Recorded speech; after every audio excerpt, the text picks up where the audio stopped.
Welcome to One Plate Kitchen, where we cut through the nonsense, challenge the status quo, and educate food is not only delicious, but our greatest medicine. Our mission is to save you money at the grocery store, save you time in the kitchen, and get you healthy. And it doesn't have to be complicated. We'll keep it simple and fun, I promise.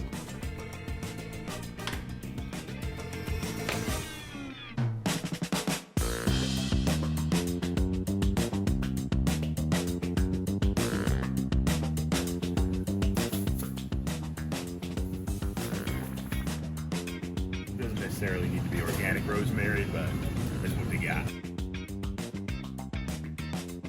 It's hilarious. This is 14 ounces, 14 and a half for 92, and this is probably the same thing, 14 and a half for 59. You get like almost twice it now for 85 cents. The same stuff that's in here is in the big can. Or again, half the price, so we're gonna go with the bigger can. And what I'm looking for is, like, if you look at the ingredients, you'll see something that says, see, natural flavors.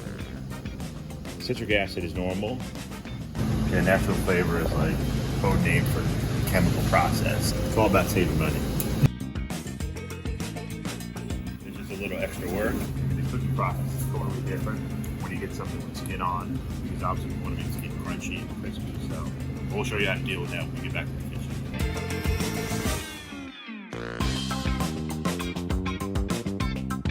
kitchen. Okay, so what are we making today? Today we're going to make a braised rosemary herb chicken. And the reason we're doing that is because we can really cut the cost on some ingredients.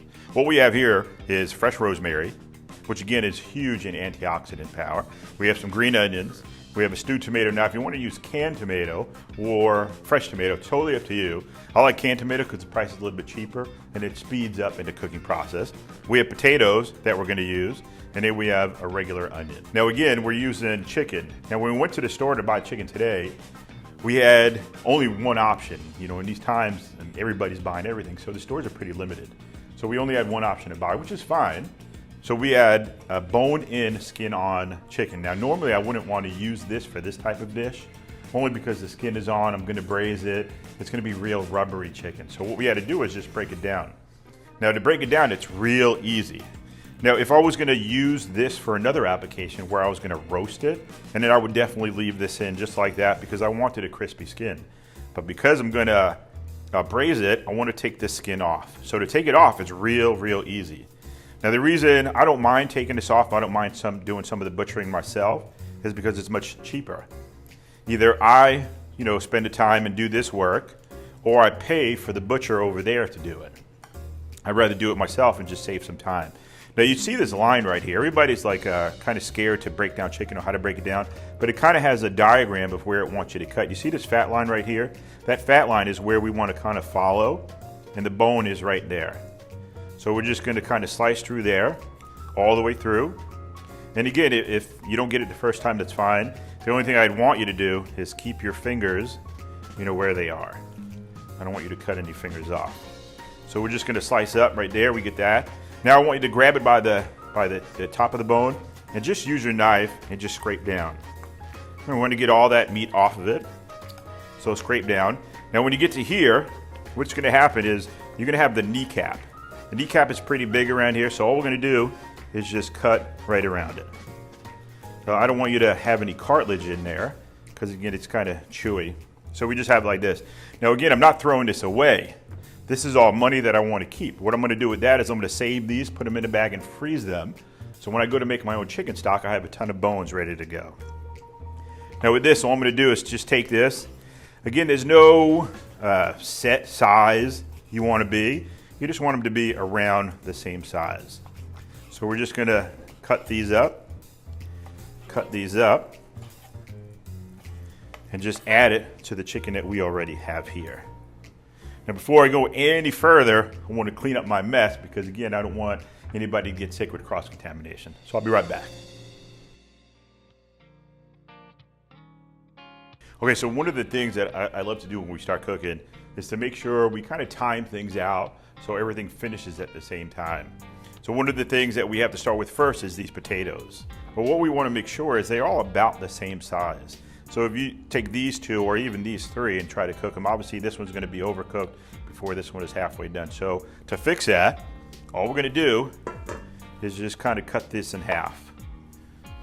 And then these we won't even cut, we'll leave them whole. Just the bigger ones we'll try to cut in half. And then we'll get this going. So we'll cut these. Now I love these. Now if you had bigger potatoes, you can definitely use bigger potatoes. For this, you'll see you have new potatoes. These are called new potatoes.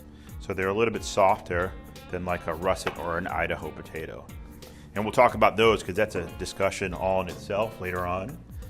Then we'll talk about different types of potatoes because it does really make a difference in what we're cooking. So we have our potatoes here. I'm going to get a little bit of olive oil in there. So we'll put a little bit of olive oil. Again, you don't need a ton of olive oil in there. We're going to hit it with a little bit of salt.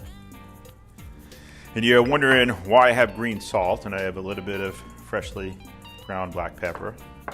The reason I have green salt is because I make my own salt. I take my salt and I add a bunch of herbs to it, and we kind of puree it together, which gives me a salt. Again, I don't want to say it's nutritionally better for you, but it's going to have a lot more flavor in there. So we're just going to mix this up. Again, I got my pan in the oven, and the reason, again, I like to put my pan in the oven is just to get it hot first. So we'll open it up. Just be careful when you take it out, and just add your potatoes in it, and then right in the oven it goes. Now again, if you didn't want to do potatoes, you could do it with rice. It's totally up to you which starch you wanted to use. Next thing I want to do is I want to get my pan on. Only because I want to start it heating up. There's nothing worse than cooking with a cold pan. A lot of the problems people have is because they put meat in a cold pan, and what happens is as it starts to heat up, it starts to stick. So next thing we want to do is get our onions in there.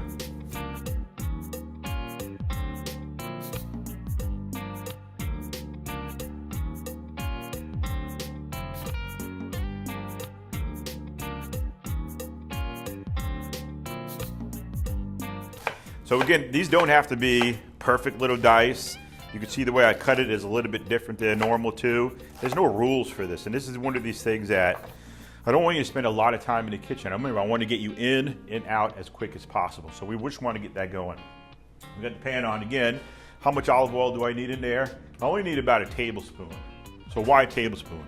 What a lot of people do is you'll see they add a ton of olive oil in there. What I don't want you to do is add a ton of olive oil in there. The reason being is once this heats up, the viscosity is going to change, and it's going to be enough to cover the whole bottom of the pan. All right, so we got that in there. I'm going to put my onions in there. And again, how long do I cook these for? It's up to you. The longer you cook them, the sweeter they'll become. But again, I want to get you in and out of the kitchen as quick as possible. So we're only going to go for about 10 minutes, and then we'll start building on top of that. So I'm going to crank this heat up a little bit. Just give it a stir. And again, at this point, I can add a little bit of salt to this. And again, a little bit of fresh pepper. Now, what does that salt do? What that salt's gonna do is actually help take some of that moisture out of the onion as it cooks. And it also adds flavor to it. So we got that going. Next thing I wanna focus on is the rosemary. You definitely could use dry, that's fine. It's not gonna change anything at all. We just wanna take just the leaves off. The stems, again, I don't wanna get rid of the stems because we can always use these stems with my bones. I can put them together. And when I make my stock, now I have a rosemary scented chicken stock, which is gonna be amazing. So we're just gonna chop these up. Now, I'm not a huge fan all the time of rosemary, and the only reason is because when most people use it, they'll put this whole big leaf in there. And the thing that I don't like about that, it's very tough for this to break down. But once I take it and I chop it up, and then you'll see, it breaks down, it gives you a ton of flavor, but you're not chewing or picking rosemary out of your teeth for a while. So we're just gonna add this in right now. And again, rosemary is full of antioxidants, but it's a really tough, fresh herb. So we wanna make sure that when you use it, you can use it earlier in the cooking process. Normally, the rule of thumb when using herbs is fresh herbs go in at the end, dry herbs go in at the beginning.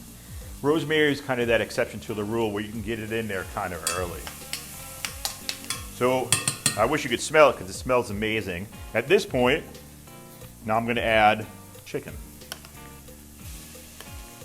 And again, we haven't done anything to the chicken. We just cut it up, chopped it up. And I just want to get this in there. And again, how much chicken are you going to use? That's totally up to you. This was one pack, and it was about 6 pieces. It's definitely enough to feed a family of 4 or even 5 people. All right, so we're just gonna mix this up now.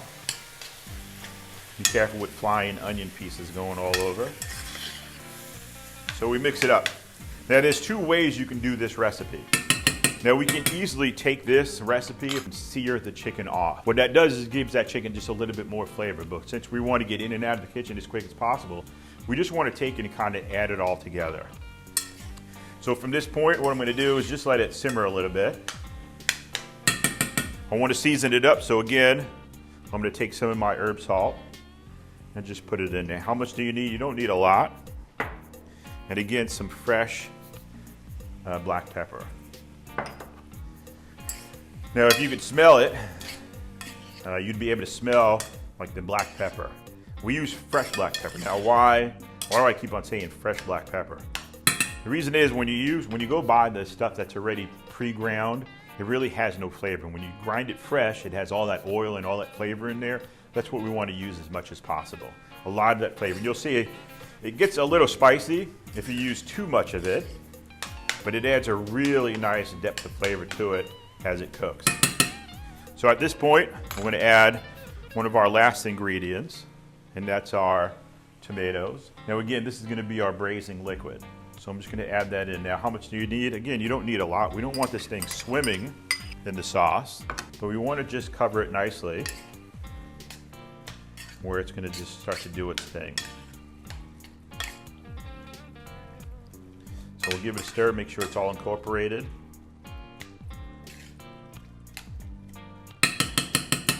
Now, green onions, I love green onions because you can eat them raw.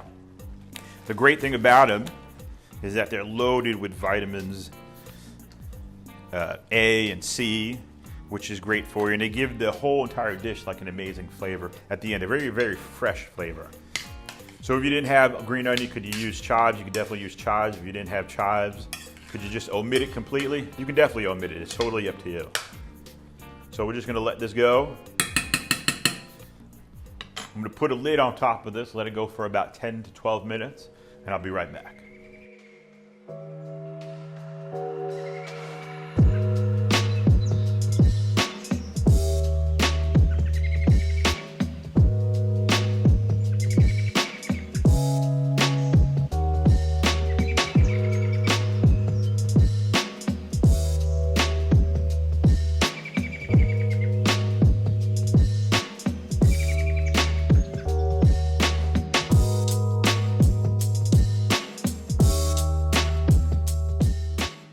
So the last thing we'll do is just add our green onions in there. And again, the reason we add them in is just for color and for amazing flavor.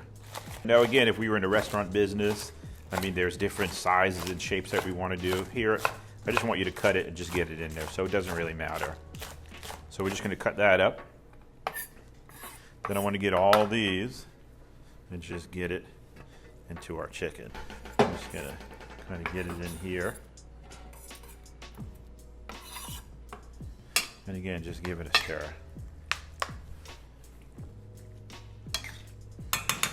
So dish, done. So now, I want to move on to our potatoes and just get these out of the oven. Now again, we'll take a look at our potatoes. Now how do you know they're done? Now you just want to give it a squeeze. Once you can give it a squeeze and see how it kind of crunches in on itself, then you know they're done. Just be careful because they're really hot. Now to serve this, I like to do it a little bit differently. I don't necessarily like to serve whole pieces. I think it always looks best and it tastes best if you just take your potato and just give it a little squeeze. Now, the only ones I do like to serve whole are the pieces that get some nice color on there. I love those. So we got our potatoes plated up nicely. All I'm gonna do now is just get my chicken, give it a little stir. Now again, we got it mixed with all our ingredients. The green onion is there, and we're just gonna plate it right up on top. Now the great thing about this, what'll happen is all this juice, because our onions were our potatoes were roasted, a lot of it is gonna be reabsorbed into the potato. So we're just gonna give it a little bit extra. Now again, it doesn't have to be super fancy. I mean, we're doing this for home. I'm just gonna take one more green onion and just chop it up. And again, just kind of sprinkle it on there. And there you go. It costs us about $11, $10 to $11 to buy all the ingredients. We have enough not only for 2 people to make 2 days worth of food, but for a family of 4 to 5 to eat for $11. All right, so that's a great deal. So you want to make sure you just, smart shop, think of these different things that you can do, and really cross-utilize a lot of these ingredients.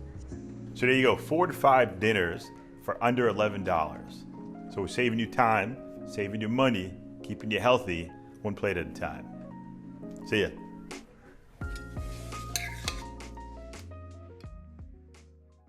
Hi, I'm Chef Rich, and in my book, I shed light on the marketing and advertising nonsense about food. My book doesn't promote diets, it promotes education into the food that we eat. We also discuss attitudes, goal settings, herbs, spices, and so much more. The main focus of the book is smart shopping to save you money, educational culinary techniques to get you in and out of the kitchen as quick as possible, and leading the movement of resourcing food as our greatest medicine. Visit our website to learn more. Thank you, and God bless. So what are we going to make today? Today we're going to do a sautéed chicken breast with some garden vegetables. And the reason we're choosing these is because they're really in season now because of the summer. And then we have some a beautiful sweet potato. So we have some radishes, we have some celery, some watercress, parsley, tomatoes, little beautiful cherry tomatoes, and again, our orange bell pepper. Let's get cooking.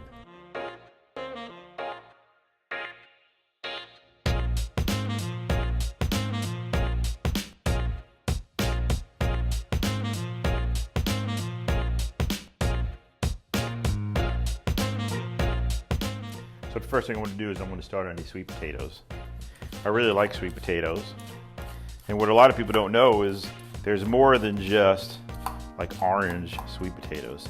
There's white sweet potatoes during the fall, like you'll get purple sweet potatoes, which are amazing. So this we're just going to peel it. Now again, if we were roasting it, you don't have to peel it. We could just cut it in half or just throw it in there whole and just let it cook up. But this we're just gonna peel it all up. I'm gonna make some, clean my area. And then we're just gonna chop it up. Now I just want to cut this into uniform pieces. Now the reason why I want to cut it up, because I want it to cook evenly. If I cut it up kind of crazy like, and then it won't cook evenly. Now the big secret of this is to make sure when you start cooking any kind of potato, sweet potato, or even regular potatoes, you want to start in cold water. You never want to start in hot water. It doesn't work that way. It works better if it's cold water and it comes up to temperature. So I'm going to put this on. We'll put it on high just to get it going. We want to simmer the potatoes the whole time. That way they cook evenly. If we don't, what happens is if we boil it the whole time, the outside will cook before the inside is even done. It'll be a watery potato. So now the next step we got to do is get our pan ready. Now this is one of the steps that everybody kind of messes up. You want to make sure your pan is hot before you get your chicken ready, because if I put my chicken into a cold pan, it sticks. All right, so we got this going. I'm going to turn up the heat a little bit. Now again, it's an empty pan, so I don't need to go too high. I'm going to go to about a 6, so it's a little bit more than medium. I'm going to get my olive oil ready. Now I got my chicken here. Now what we're going to do is season this up. Now again, we don't need to go too crazy. What we'll do with this one is I'm going to do a little bit of chili powder. Now the reason I'm doing chili powder is because we're doing sweet potatoes. I want to make sure we have kind of like a balance of flavor. I'm going to get some salt and then a little bit of freshly ground black pepper. And now I get a lot of questions, do we season both sides? You want to eat both sides, so I'm going to make sure they both taste good. So we'll season both sides. Same thing, repeat steps. A little chili powder, a little bit of salt, and then a little bit of freshly ground black pepper. Now we want to make sure we get a little bit of olive oil in there. Now again, how much olive oil do you need? The magic answer for that is only about a tablespoon. Or a tablespoon, once it's in a hot pan, it'll start to expand. And you can see our pan is nice and hot. It's smoking a little bit, which is perfect. Then I'm going to take my chicken and just put it right down. You want to make sure you hear that nice sizzling noise. Now give it a little press down. Just let it sit, let it do its thing. Now you can see our potatoes came to a boil. So what I'm going to do with that now is just turn it down to a simmer. While that's going, let's start cutting up some vegetables. First vegetable we have is our bell pepper. Now the good thing about these summer vegetables that we have is that they don't have to be really cooked a lot. They can all be eaten raw actually. Now we're just going to slice this open. And again, the reason we do it this way is it's so much easier to cut to get the shapes that we want. Now again, this is all the seeds that we don't need. My pepper. Now again, I don't want too big slices, so we're just going to cut that in half. And then I'm just going to slice these.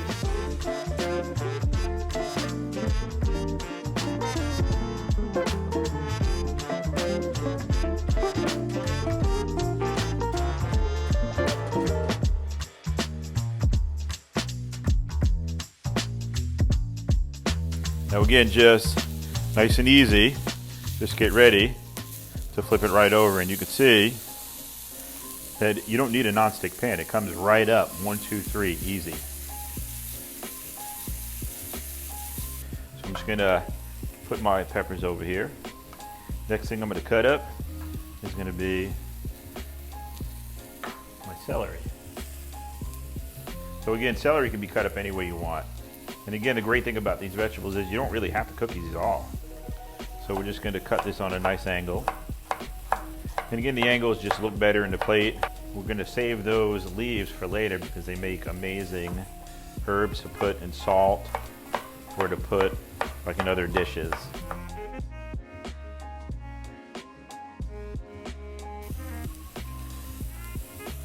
Now we have this little piece that we just want to get rid of the celery.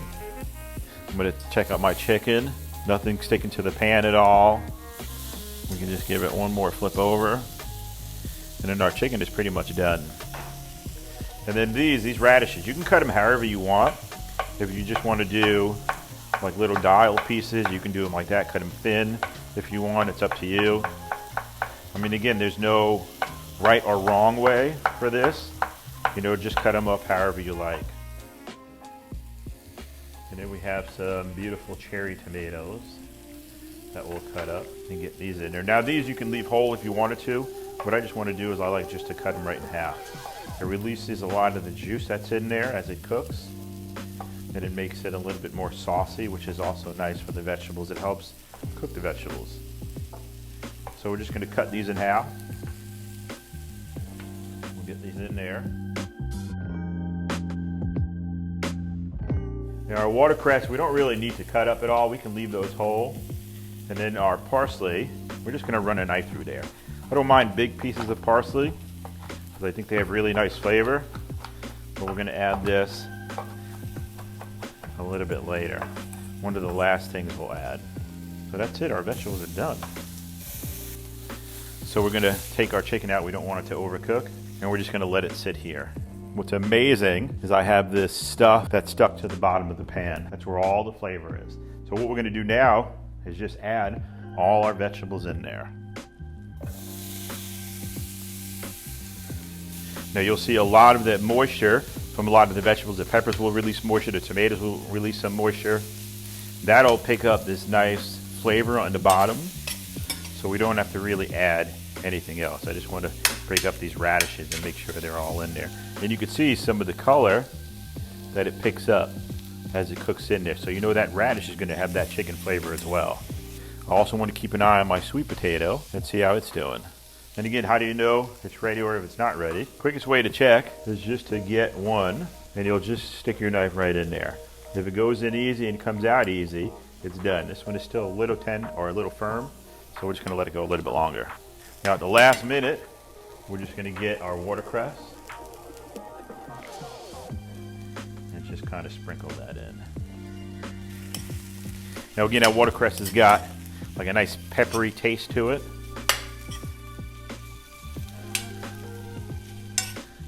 Now nutritionally, this portion of the meal is power-packed. We have a whole bunch of antioxidants in here, anti-inflammatory, we have properties that'll lower blood sugar, aid in digestion. I mean, it just goes on and on and on, and you can see how simple it was. This, my friend, is done. All I'm gonna do now with this is just smash these up. One of these things I love about like a orange sweet potato is that they have enough moisture in them where you don't really have to add anything to it. So all I'm gonna do is just smash these up. What I like to add sometimes is just a little bit of, I love adding like a white wine vinegar or a white balsamic vinegar to it. So we're just gonna add a little bit to it. And again, what it does is it enhances the flavor without adding any kind of salt or any kind of cream or anything crazy like that in there. So we're just gonna mash these up. And that's it. An extremely sweet dish. It's got a ton of fiber in there. That's gonna be good for you. And that'll counteract some of the spiciness of that chicken. So the last thing we gotta do now is just plate up. Super easy. First thing that's gonna go down is the potatoes. We'll make a nice bed of potatoes. And it should be nice and fluffy.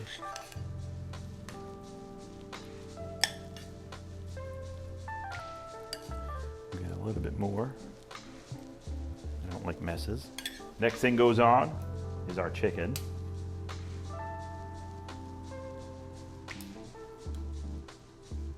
And there's always a little bit of juice on that chicken, so we want to make sure we don't waste anything. And then the last bit. So we can just spoon these on.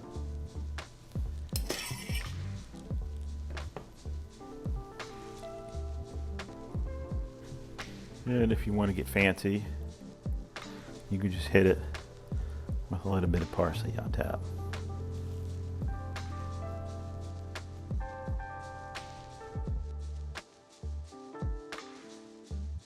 So let's recap. We spent under $20 for ingredients, which you can feed a family of 5 lunch or dinner. So we're saving you time, saving you money, getting you healthy, one plate at a time.